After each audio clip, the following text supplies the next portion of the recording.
everyone, a very warm welcome. You are watching Gravitas with me, Molly Gambhir. Let's get started.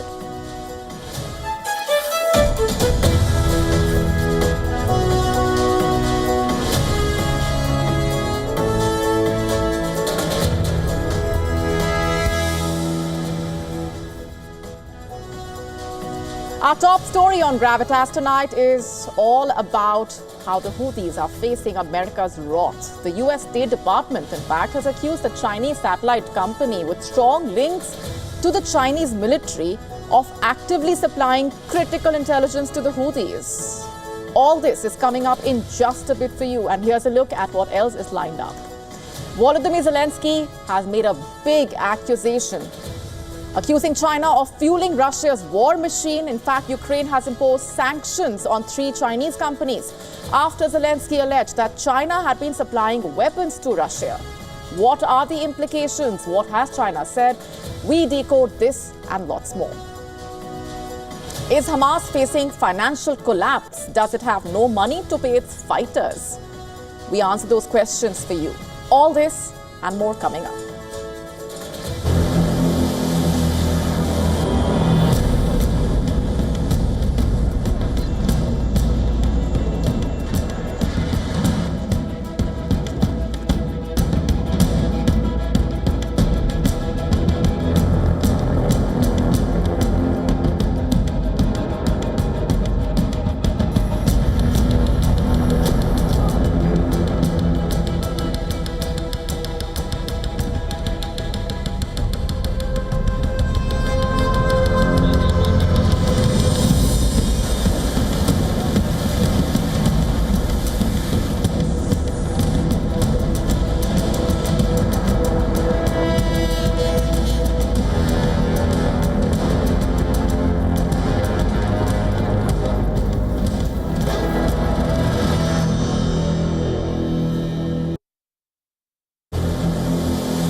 Yemen is under intense attack. Over 70 people have died in the overnight aerial attack on Yemen's fuel port. The Houthis say that more than 170 people have sustained injuries.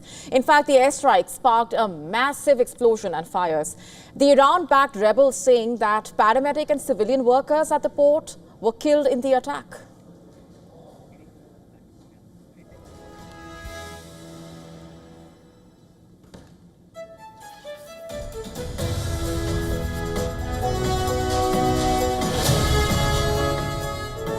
تستهدف موانئ.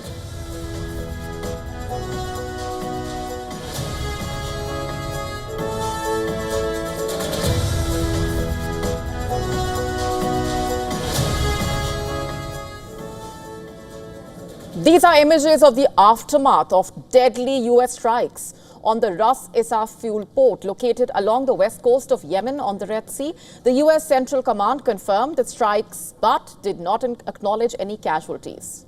The US military saying that the attack on the fuel port is aimed to cut off a source of supplies and funds for the Iran-backed group.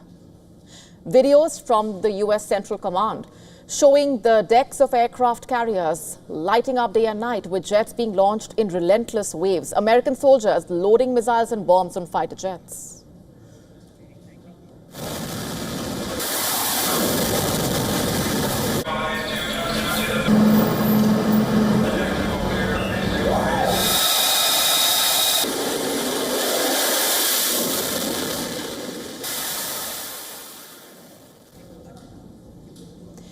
The USS Harry S. Truman and USS Carl Vinson are leading the aerial attack on Yemen.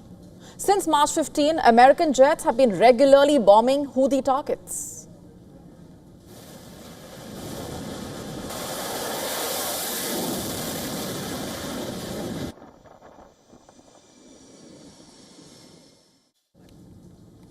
The Houthis have vowed to hit back at the intensifying U.S. raids. The Iran-backed group claiming that it targeted 2 U.S. aircraft carriers. The missile force, the unmanned aerial vehicle, UAV, and the naval forces carried out a double military operation targeting the U.S. aircraft carriers Truman and Vinson and their warships in the Red Sea and the Arabian Sea, with a number of cruise missiles and drones. This was the first operation against the Vinson since its arrival in the Arabian Sea.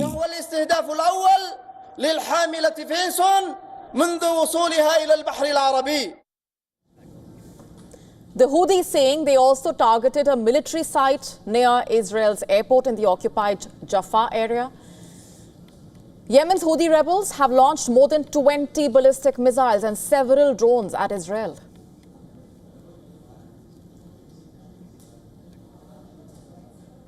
And France, on the other hand, claiming a French frigate shot down a drone fired from Yemen that was targeting shipping routes in the Red Sea. The images released by the French military showing the ship spotting and shooting the drone before it fell into the sea. The French ship, by the way, is part of the EU's mission securing shipping corridors in the high-traffic region. French ships have shot down drones in the region, but this was the first in several months.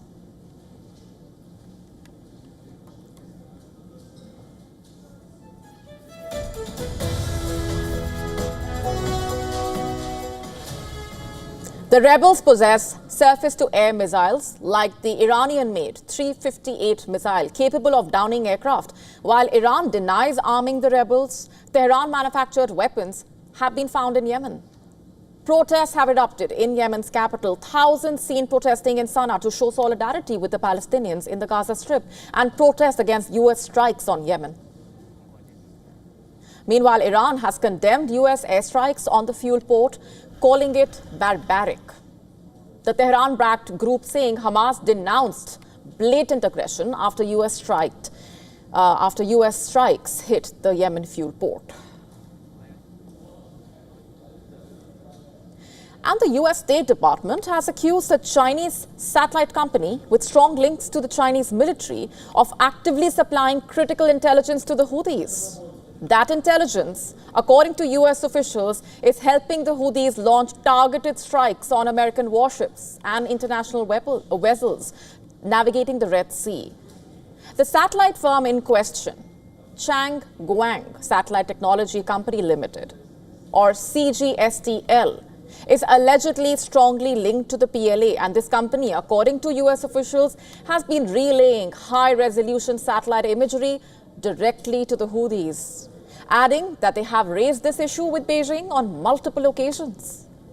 The U.S. State Department spokesperson Tammy Bruce said the satellite data provided by CGSTL has been directly supporting the Houthis' operations against the United States. Listen to this. We can confirm the reporting that Changguang Satellite Technology Company Limited is directly supporting Iran-backed Houthi terrorist attacks on U.S. interests. Their actions and Beijing's support of the company, even after our private engagements with them, is yet another example of China's empty claims to support peace. U.S. officials quoted in a report by Financial Times further claiming that China has not just ignored America's concerns, rather it has practically endorsed CGSTL's operations by failing to take any action whatsoever. The Chinese embassy in Washington said they were unaware of the situation and hence had no comment on the matter. Now, these developments coming at a time when tensions between the US and China continue to escalate on multiple fronts. Washington and Beijing are already locked in a trade war, intensified after US President Donald Trump levied a massive 145% tariff on Chinese imports earlier. But now with America accusing Chinese satellites of helping their enemies on the battlefield, this rivalry is quickly moving beyond just economics.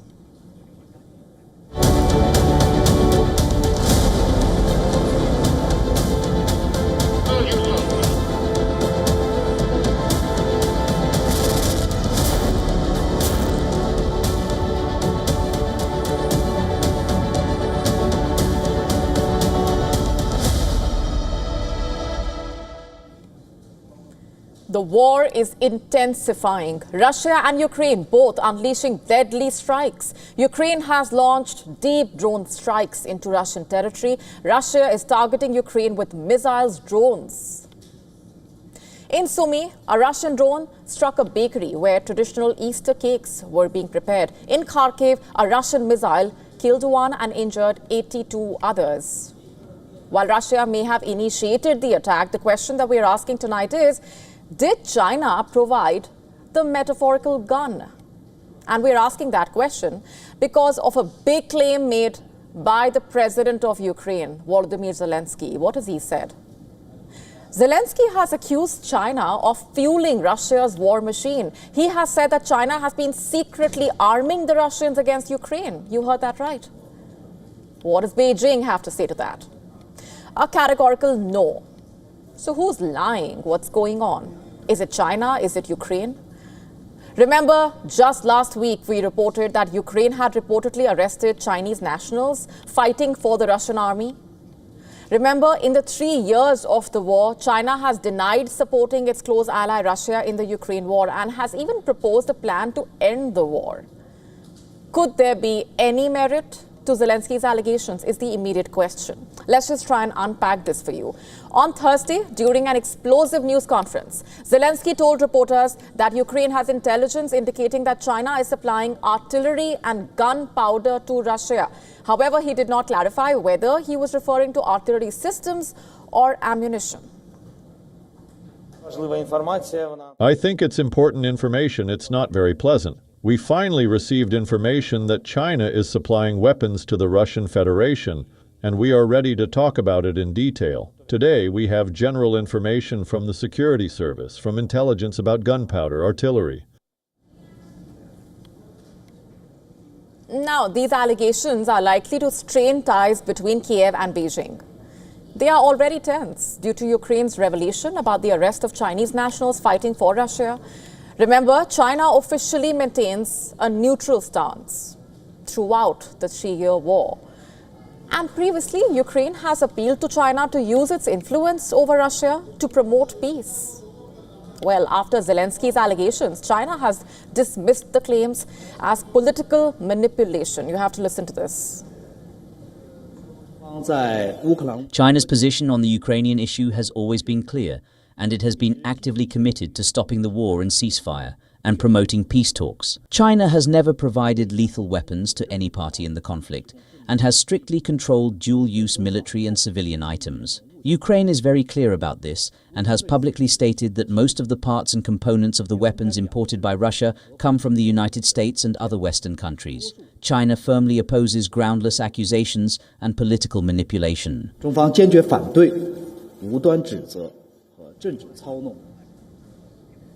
Now, it is a fact that Russia and China have been strengthening their defense ties ever since they declared a no-limits partnership in February 2022. That was when the Russian President Vladimir Putin visited Beijing less than 3 weeks before the Ukraine war started. Also, in the past 3 years, the US has repeatedly accused China of supporting Russia's war efforts in Ukraine by supplying so-called dual-use goods, including microelectronics that could help make weapons. But China has maintained that it has not provided weaponry to any party, and that normal trade with Russia should not be interrupted or restricted. So then what really should one make of Zelensky's claims? It's hard to tell. What he has done, though, is impose sanctions on 3 Chinese companies today. The list of sanctioned companies, including Russian companies named Beijing Aviation and Aerospace Jiangui Technology Company Limited, Ruijin Machinery Company Limited, and Zhongfu Shenying Carbon Fiber Shining Company Limited, all described as registered in China. It did not give out details of why they had been added to the sanctions list, which bans companies from doing business in Ukraine and freezes their assets there. And Ukraine exported $8 billion of goods to China in 2021, mostly raw materials and agricultural products, while it imported from China just under $11 billion, mainly in manufactured goods, according to the Ukrainian government. What we also know is that China has proposed to end the war. In fact, in 2023, following several meetings between Chinese and Russian officials, China released a 12-point peace plan to end the Ukraine war. It covered basic points like respecting the sovereignty of all countries, ending hostilities, protecting civilians, prisoners of war, promoting post-conflict reconstruction. Most importantly, it opposed the threat or proliferation of chemical, biological, and nuclear weapons. It came to nothing, but not for the lack of trying. So then the question is, what would China get out of supporting Russia's war efforts? It's clear that China aims to present itself as a future peace broker, and hard to buy considering what's doing around Taiwan. Still, if what Zelensky is saying is true, it would actually change things as far as the conflict in Europe is concerned. And Zelensky has promised to reveal more next week. Needless to say, we will be watching those developments very closely.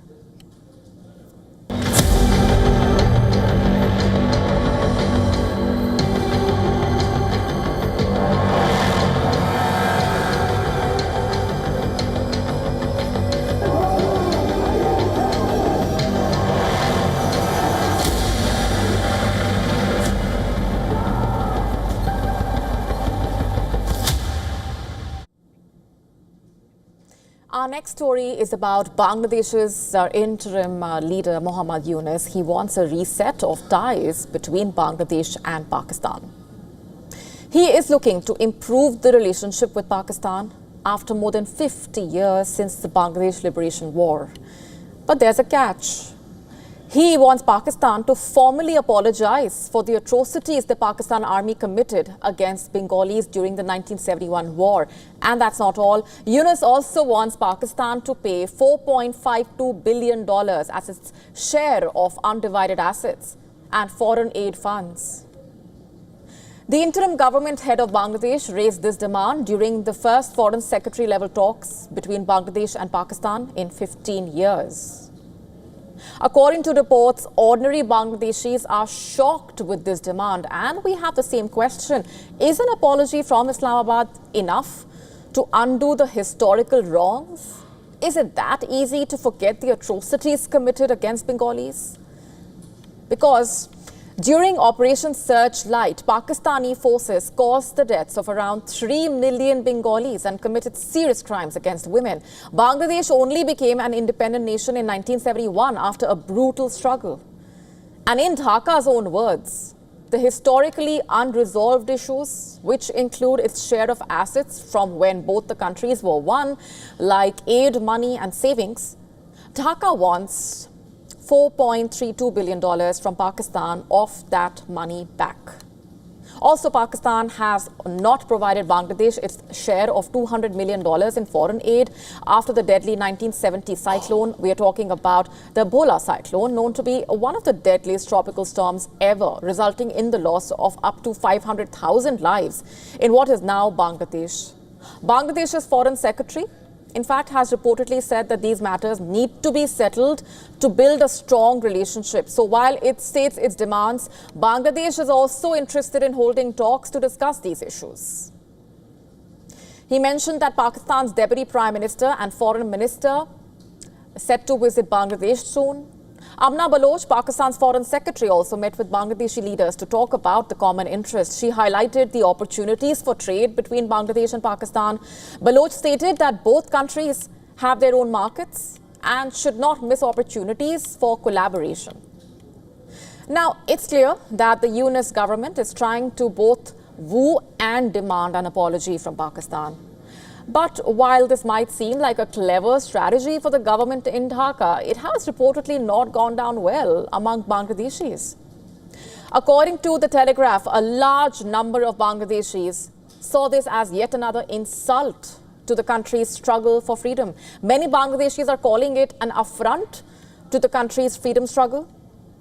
Remember, reports suggest that 30 lakh people were killed within a span of 9 months, and more than 4 lakh women were raped. Thousands of teachers, doctors, lawyers, journalists, engineers were killed. And now the government is approaching the killers with a metaphorical begging bowl. Moreover, even if Pakistan apologizes, can the people of Bangladesh forget the widespread atrocities and the human rights violations committed by the Pakistan army? It had compelled India to take action and protect human lives. Remember, India played a big role in providing humanitarian aid, including food, shelter, medical care to the large number of refugees who crossed the border into India. Surely an apology is not enough to erase all of this.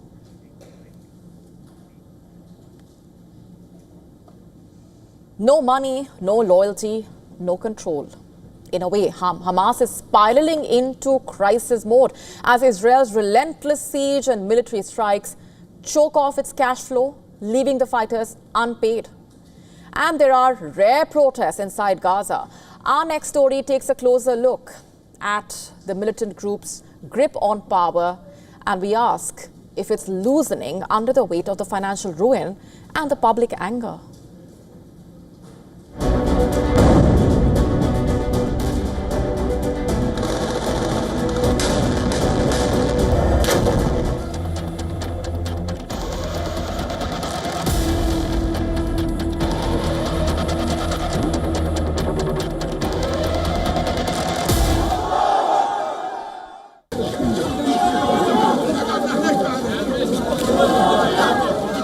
Rare images from Gaza, Palestinians raising slogans against Gaza's Hamas rulers. Hundreds of Palestinians came out in Beit Lahia chanting slogans, Hamas out, out, or Hamas is all rubbish.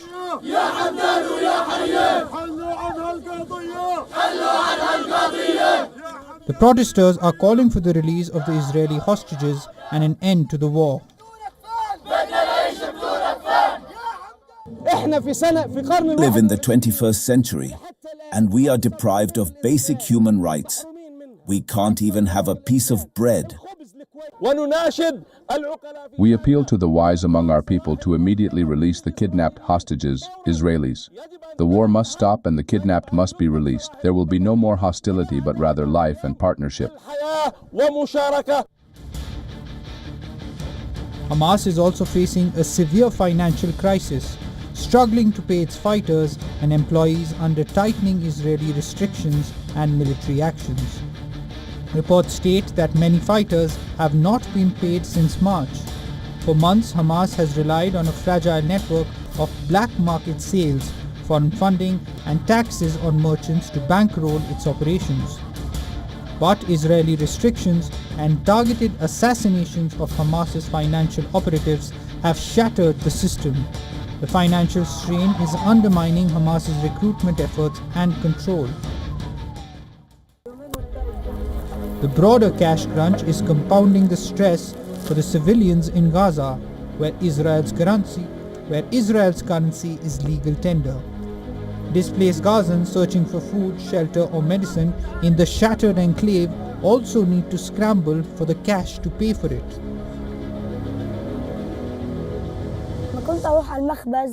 Every time I go to the bakery, I wait in line for a long time for the bread, and then when I come back, I tell my mum I can't stand it anymore.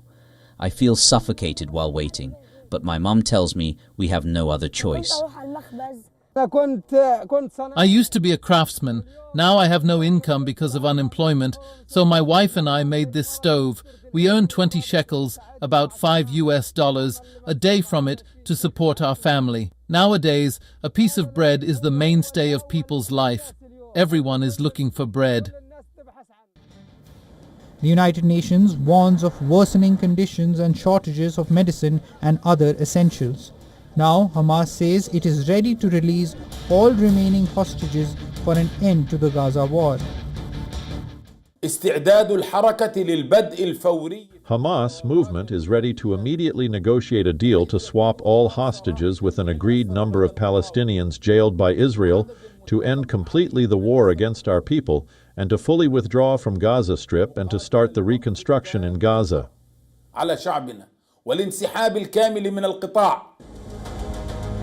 Egyptian mediators have been working to revive the January ceasefire agreement that halted fighting in Gaza before breaking down last month.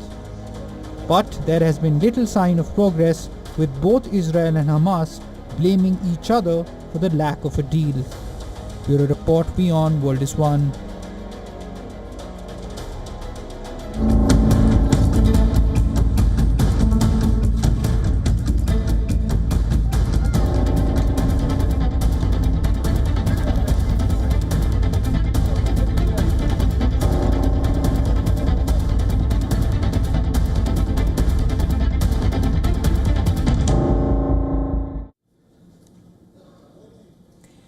Shifting focus for now, Israel has confirmed that it will not allow humanitarian aid to enter Gaza amid a renewed military offensive that has turned the Palestinian territory into what medical groups are calling a mass grave. Building on it, the heads of 12 major aid organizations have now raised alarm that the humanitarian aid system in Gaza has been facing total collapse since Israel blocked aid supplies starting the 2nd of March. Since March 2, aid convoys have been halted entirely. The UN's humanitarian office reported that no supplies have reached the Palestinian territory in over 6 weeks. In an urgent appeal, the chief executives of 12 major aid organizations released a joint statement urging Israel to let them do their jobs, which is to provide the war-affected Gazans with the necessary amenities for survival. In fact, the top NGOs have also dubbed this as one of the worst humanitarian failures of our generation, quote unquote. A new humanitarian access survey of 43 international and Palestinian aid organizations working in Gaza found that nearly all of them, almost 95%, have had to either suspend or dramatically cut services since the ceasefire ended a month ago. Israel has vowed to maintain its blockade on humanitarian aid unless Hamas releases all the remaining hostages. In fact, the Israeli defense minister declared that withholding critical aid is to be used as a pressure tactic against Hamas, which might force it to surrender. And who is paying the price for all of this? The people of Gaza. Families living in the rubble of their destroyed homes. People facing acute shortage of food and water. This is pushing them to the brink of famine and malnutrition. Well, water is very scarce here. We rarely get water here. We live near the university, so we come here running to fill up a gallon or two of water. One truck comes for the entire university, for displaced people who live in university. The water is very scarce. People are left scrambling for basic healthcare and medical supplies. People are in need of everything from shelter to food, medicine, medical supplies, clean water, and clothes. And so now that we've gone more than 6 weeks without having any aid enter, the limited supplies that we were able to stockpile during the ceasefire have been rapidly depleted. Gaza's health ministry says over 50,000 Palestinians have been killed and over 110,000 injured since Israel's war on Gaza started. However, it's not just the people of Gaza who are bearing the brunt of all of this, but also humanitarian aid workers. As per the United Nations, more than 400 aid workers and over 1,300 health workers have been reported killed in Gaza since October 2023. Recently, 15 Palestinian paramedics and rescue workers were killed, whose bodies were found buried in a mass grave, reportedly. Aid is crucial for the people of Gaza, and with the existing stocks of fuel, food, medicines, and other essentials depleting, what lies ahead for the people of Gaza?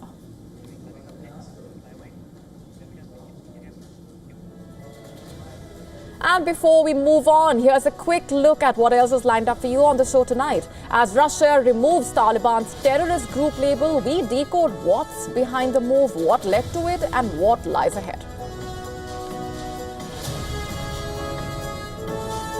Saudi Arabia's defense minister met with both the Iranian Supreme Leader Ayatollah Ali Khamenei and President Masoud Pezeshkian just days before Iran and the US resume high-stakes nuclear discussions. We get you the complete story and more about the significance of the talks.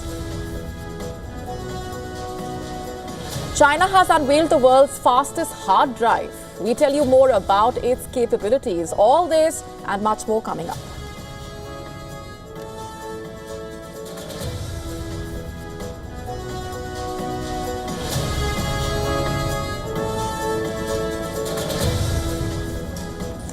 Shifting focus for now, Iran staged a military parade to mark National Army Day. The 29th of the Iranian month of Farvardin was named the National Army Day by the late founder of the Islamic Revolution, Imam Khomeini. During the annual military parade today, the Iranian military, in fact, showcased its latest achievements and domestically developed equipment.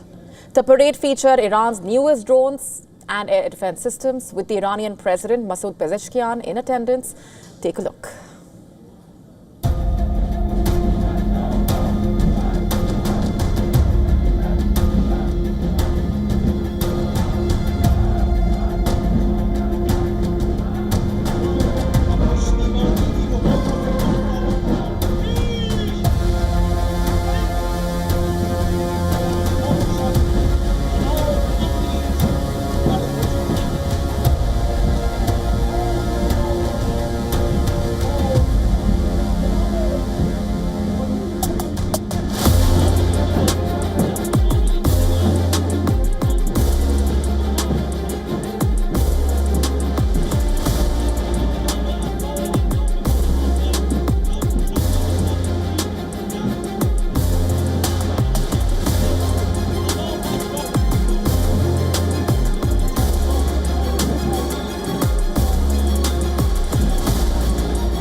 A historic meeting unfolded in West Asia as Saudi Arabia's defense minister met with both the Iranian supreme leader and the president, just days before Iran and the United States resume high-stakes nuclear discussions.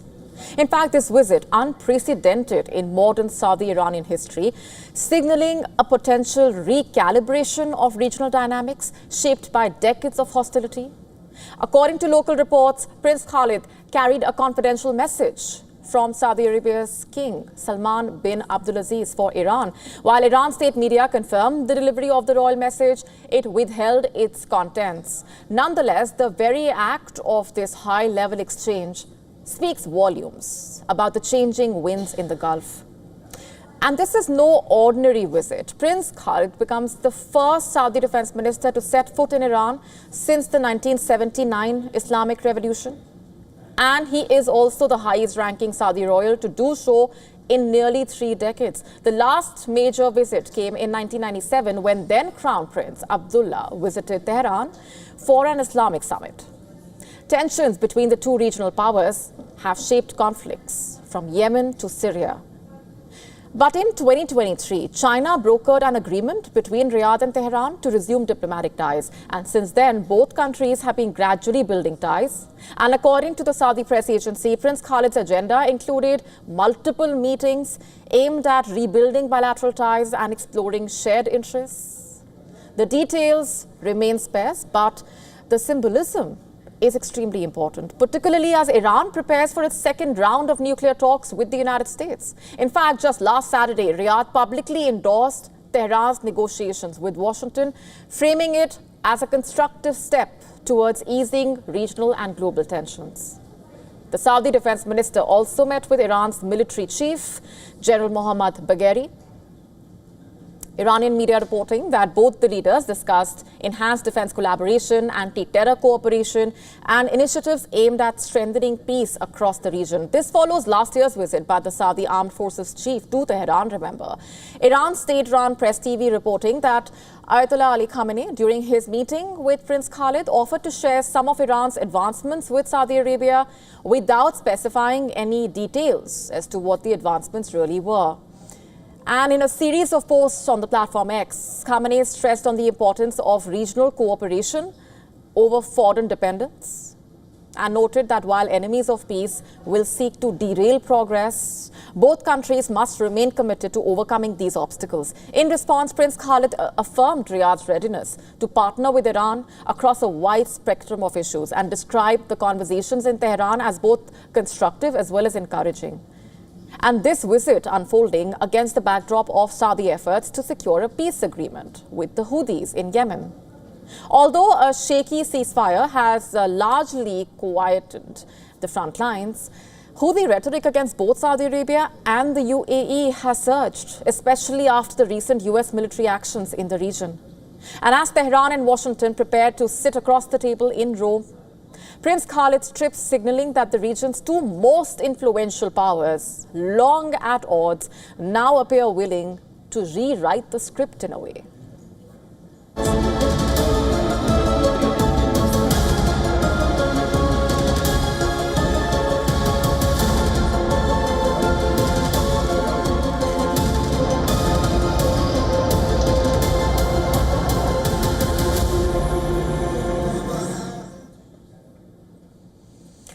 Our next story is about Russia. It has suspended its ban on the Taliban, a group it had designated as a terrorist organization for more than 2 decades. This is a big move, and it paves the way for Moscow to normalize ties with the rulers of Kabul. But let's also get into the why. Why has Russia suspended the ban on the Taliban? The Taliban was outlawed by Russia as a terrorist organization. This was in the year 2003. And now its Supreme Court has lifted the ban. Remember, no country currently recognizes the Taliban government, which seized power in August 2021, as the US conducted that chaotic withdrawal from Afghanistan after 20 years of war. How does this move serve Russia? There are two major reasons primarily. First, Russia feels the need to work with the Taliban as it faces a big security threat from Islamist militant groups that are located in a string of countries, from Afghanistan to West Asia. In fact, last year, the Russian president called Taliban an ally in fighting terrorism. The Taliban authorities praised the move as a significant development. So did ordinary Afghans who welcomed the move.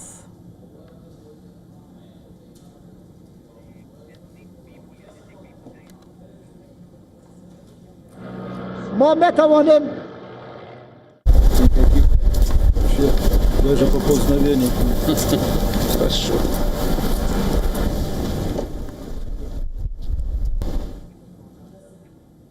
The Russian Foreign Ministry, in fact, has said that Russia aims to build mutually beneficial ties with Afghanistan in all areas, including the fight against drugs and terrorism. It also expressed gratitude to Afghanistan for its military operations against the local branch of the Islamic State. Remember, in March 2024, gunmen killed 145 people at a concert hall outside Moscow in an attack claimed by the Islamic State. US officials indicated that the Afghan branch of the group, that is the Islamic State Khorasan, ISIS-K, was responsible. And the Taliban claims to be working to eliminate Islamic State's presence in Afghanistan. Now, according to the Russian Foreign Ministry statement, Moscow is looking to strengthen trade, business, investment ties with Kabul, leveraging Afghanistan's strategic position for future energy and infrastructure projects. But the thing is, there is more to this than terrorism. The Taliban controls an estimated $1 trillion worth of minerals that the world desperately needs. Afghanistan's untapped mineral wealth could significantly transform its economic prospects if they are developed. Minerals like iron, copper, gold are scattered across various provinces of the country. There are also rare earth minerals and perhaps most importantly, what could be one of the world's largest deposits of lithium. which is an essential but scarce component in rechargeable batteries and other technologies crucial for addressing the climate crisis. Last year in May, the acting Industry and Trade Minister of the Taliban even announced Afghanistan's intention to cooperate with Russia on mining rare earth metals. He expressed expectations for investments from Russian companies.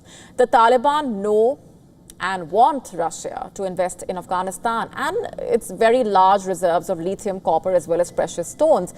So there you have it. This is why Russia has removed the Taliban from its terror list.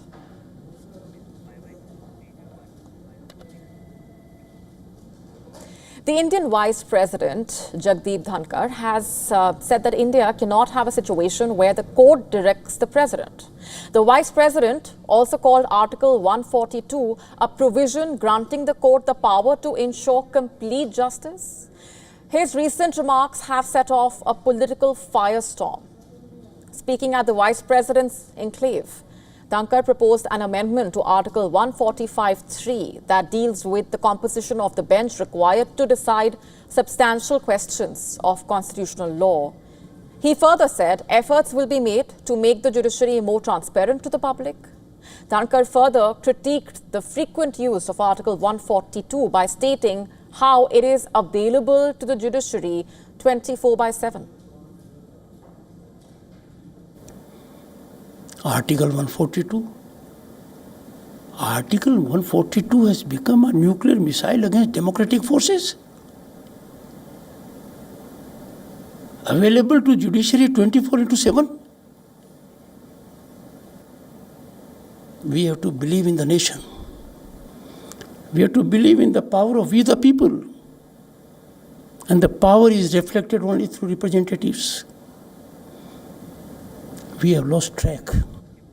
Now, his criticism comes in the wake of the Supreme Court setting a deadline for the president to clear bills, as well as using Article 142 to clear bills passed by the Tamil Nadu Assembly.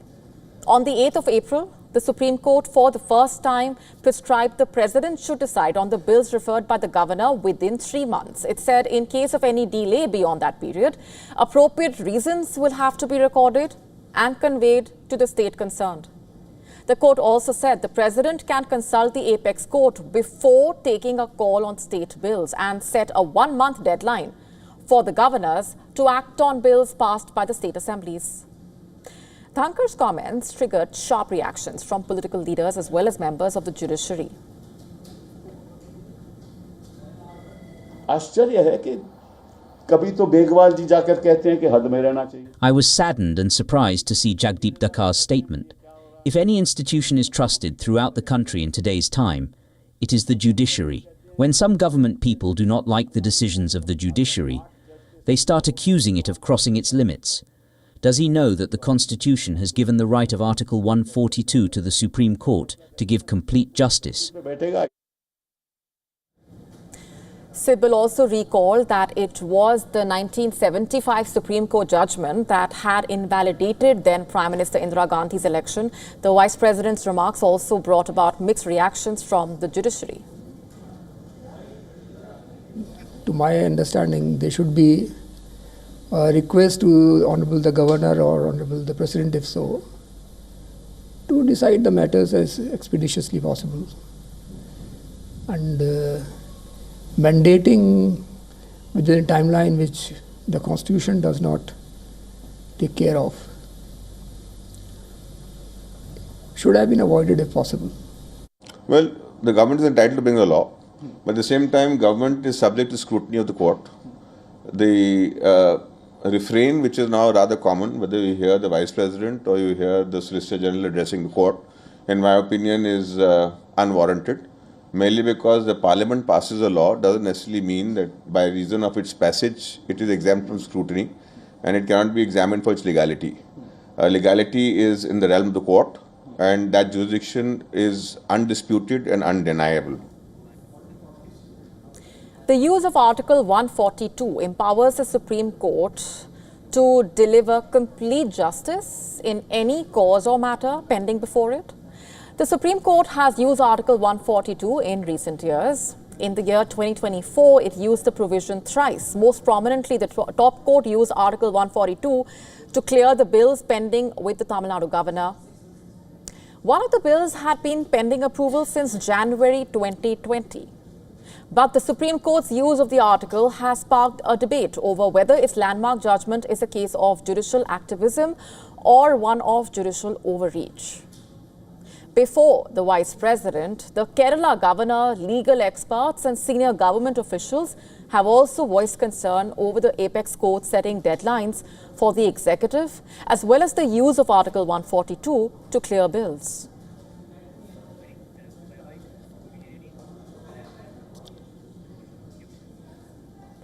On to Syria now. Even as Syrians are recovering from their political crisis, there's another crisis that is looming, that of a massive cash crunch. Since the ouster of former President Bashar al-Assad last December, Syria has been struggling to emerge from the wake of nearly 14 years of the civil war, and its banking sector has taken a hit. In the capital, Damascus, Syrians could be seen gathering outside a bank to withdraw money from the ATMs. The situation being grim, with people crowding up for hours from morning to night to collect their salaries. Waiting for 3, maybe 4 hours. I haven't received my salary in a month and a half. I did receive the grant, but I still haven't gotten my salary. I don't know the reason, whether it's because the cash dispensers are understocked or some other reason. There are queues everywhere, at ATMs, at bakeries. It's completely frustrating. What explains this, really? Well, the authorities blame it on the liquidity crisis that has forced them to drastically limit cash withdrawals. And this has left much of the Syrian population struggling to make ends meet. But again, what really happened? According to the United Nations, the sanctions imposed on the Assad regime have left about 90% of Syrians under the poverty line. And the condition is dire. Not just that, Russia, a key ally of Assad, held a monopoly on printing banknotes. Prior to his ouster, back in February, Syria's central bank has flown in fresh banknotes of Syrian pounds from Russia to tackle the severe shortage of cash that has left its economy struggling to function. And this only underscores Syria's continuing dependence on Russia in a way, a pattern that the new authorities are trying to change as they seek to have their sanctions lifted. However, it's not just Syria which is facing this cash shortage. In Gaza, people are reportedly facing a hard time accessing cash and obtaining bills, which makes their struggle for survival even more challenging. And this is further compounded by severe shortage of food, water, other essential supplies that has been plaguing Gaza since Israel blocked aid since the 2nd of March. How will the civilians on the ground cope up with this? We'll have to wait and watch.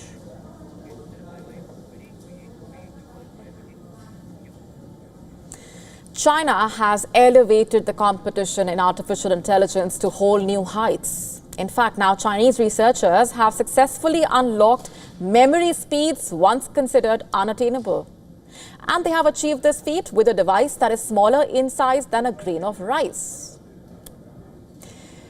Proxy, or the Dawn, is the fastest flash memory ever created. Developed by the researchers at the Fudan University, this hard drive can erase and rewrite data in 400 picoseconds. In fact, 1 picosecond is 1 trillionth of a second. Its revolutionary design, shattering the speed barriers of modern storage by 100,000 times, promising a future where AI brains can read and write as fast as they think. And according to Fudan University website, it is the world's fastest semiconductor storage technology to date, achieving equal storage and computation speeds. Researchers claim once scaled up for mass integration, it is expected to completely disrupt the current storage architecture. Existing storage systems have very rigid limitations, while volatile memory like SRAM and DRAM offer high speeds. It suffers from low capacity, high power consumption, high manufacturing costs, data loss. When power is cut, non-volatile memory like flash storage offers larger capacity, lower power consumption and data persistence, but lags far behind in speed. The research team aims to accelerate flash memory, harnessing its advantages while addressing its speed limitations. The flash memory device is now moving towards production, combined with technology that the chip has already been successfully fabricated at the kilobyte level. Within 5 years, in fact, the team hopes to scale it to tens of megabytes and have it licensed and ready to market.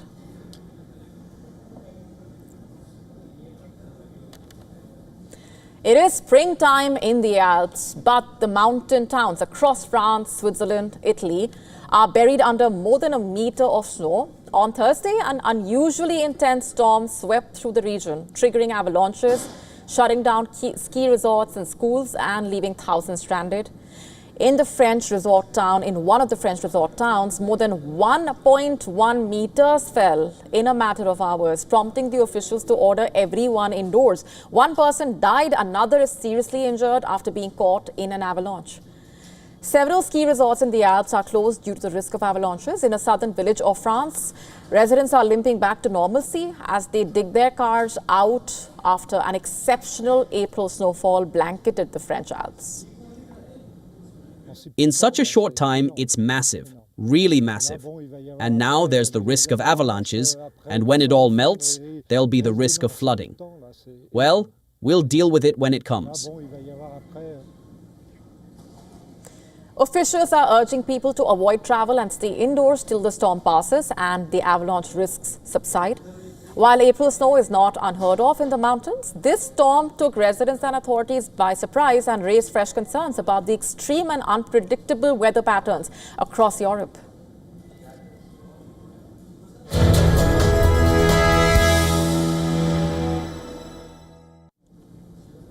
Time now for Gravitas Friday Flavor. We all know that music can heal. We all enjoy listening to music. Some of us can rely on it to comfort us and cheer us up on a gloomy day.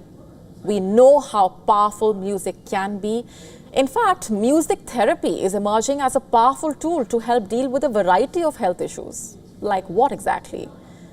Well, it can work as an adjunct treatment for Alzheimer's disease, for example, chronic pain, mental health issues. With research underscoring the many benefits of music, how it can help reduce anxiety, it can also regulate heart rates.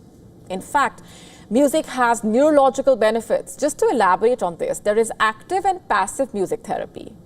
Singing or playing an instrument, and then there's the passive kind, meaning just listening. Both are beneficial in different situations.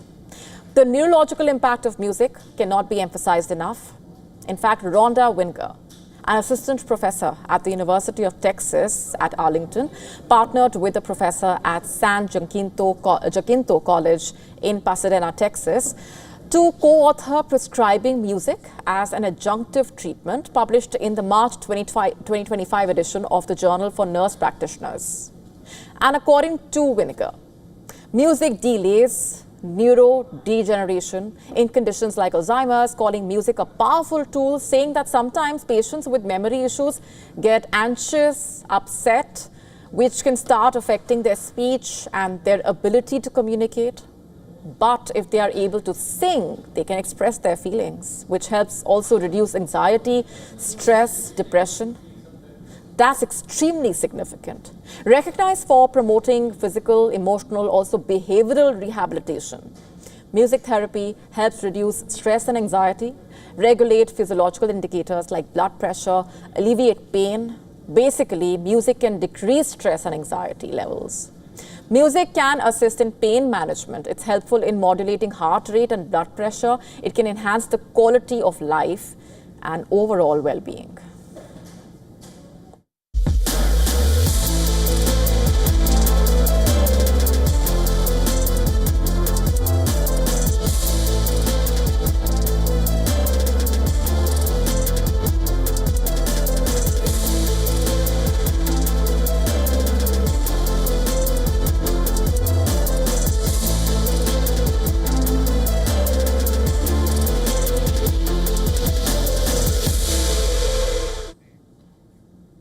While Americans face shortages of basic grocery staples like chicken, eggs, now rationed at $10 a dozen, for example, another kind of egg is quietly taking over the upscale American dining scene.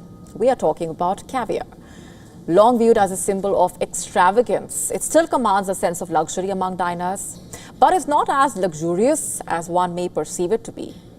Wholesale prices have plunged. What was once a delicacy in a way reserved for the elite is now flooding US markets from China at record low prices.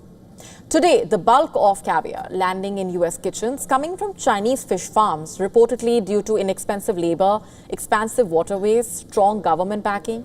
While data remains scarce, according to the European Market Observatory for Fisheries and Aquaculture Products, in the year 2020, US buyers were paying roughly $240 per kilo for imported caviar, almost half the price from just 6 years earlier. But this boom also comes with complications. Quality varies wildly, even within the same Chinese caviar farm. One batch might supply luxury restaurants, while another ends up on discount shelves at markets, and prices swing dramatically. Wholesale prices reportedly ranging from $500 to $1,500 per kilogram, with some retail options dipping below $400. And this growing supply is squeezing small domestic producers, many of whom cannot actually keep up with the downward pricing pressures. Yet, despite the falling costs, diners still shell out premium prices at restaurants. Why is that? Because caviar's luxury status remains intact, and most people still don't know enough about differentiating between high-end and lower-grade alternatives, and chefs are not exactly rushing to educate them. Instead, chefs are adapting. With labor costs low, they simply crack open a tin, and it has become a convenient way to dress up a dish and attract spenders without blowing the budget. In uncertain economic times, restaurants are betting on affordable glamour to drive foot traffic.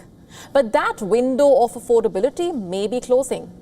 Tariffs on Chinese goods introduced under US President Donald Trump likely to make the prices of Chinese caviar more expensive, leaving thousands of producers, retailers, restaurants to recalibrate.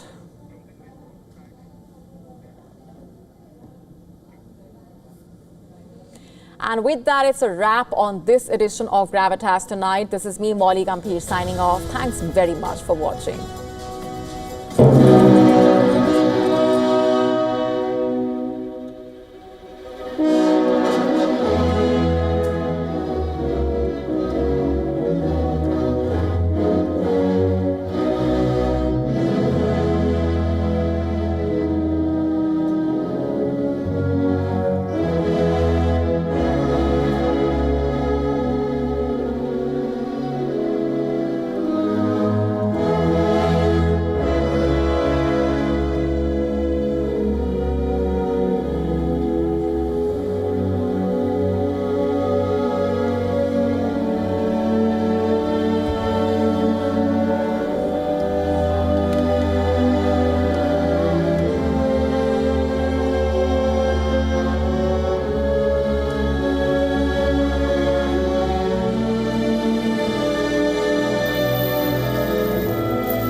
On Wings this week, top destinations in India to beat the heat when temperatures soar.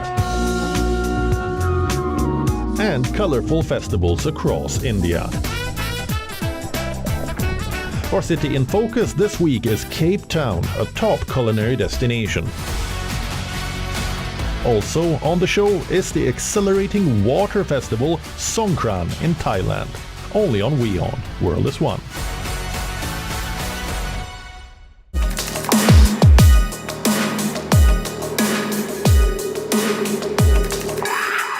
Catch me on Token Money Magnet, only on WION.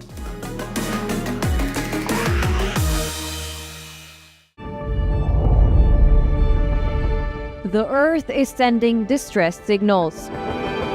Wildfires, droughts, and melting glaciers. Can we reverse the damage? explore the harrowing effects of climate change. It's a wake-up call. Global emergency. Climate Tracker on WION World is One.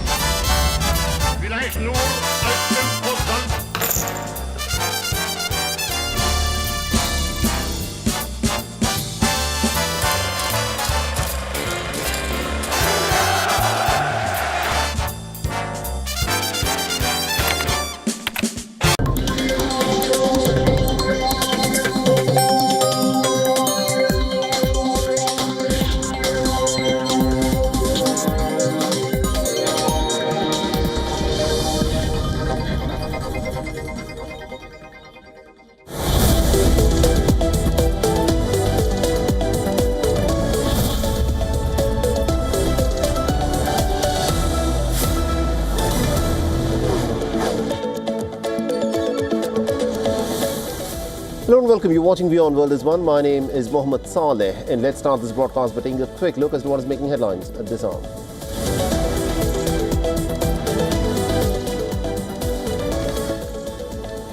The American Secretary of State Marco Rubio says that IAEA could in fact reveal that Iran is not only out of compliance but also is dangerously close to a nuclear weapon, closer than it has ever been. He's also added that the United States will hold talks with the EU countries of France, Germany and Italy to take action on this.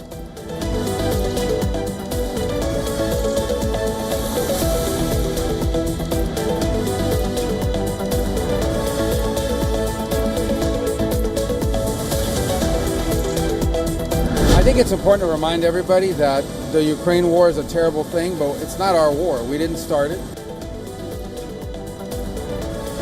The American Secretary of State Marco Rubio says that Ukraine war is not an American war and has asserted that the United States has reached a point where it needs to decide if truce is doable. This even as Washington warns that it could end efforts to broker a ceasefire if there is no progress.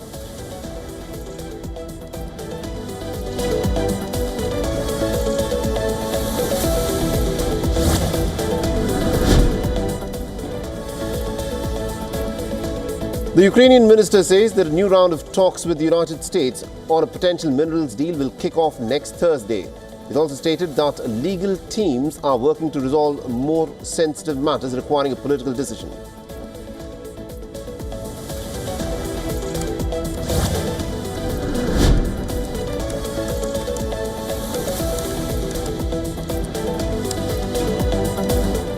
And Iran's Foreign Minister Abbas Araghchi casts doubt over the intentions of the United States a day before a second round of nuclear talks with Washington and Rome.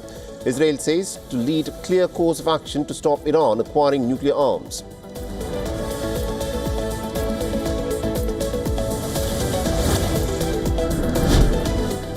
The Houthis claim to have targeted 2 US aircraft carriers and Israel, this following the deadliest American bombings in Yemen in more than a year. That have killed at least about 74 people and have left more than 170 others injured.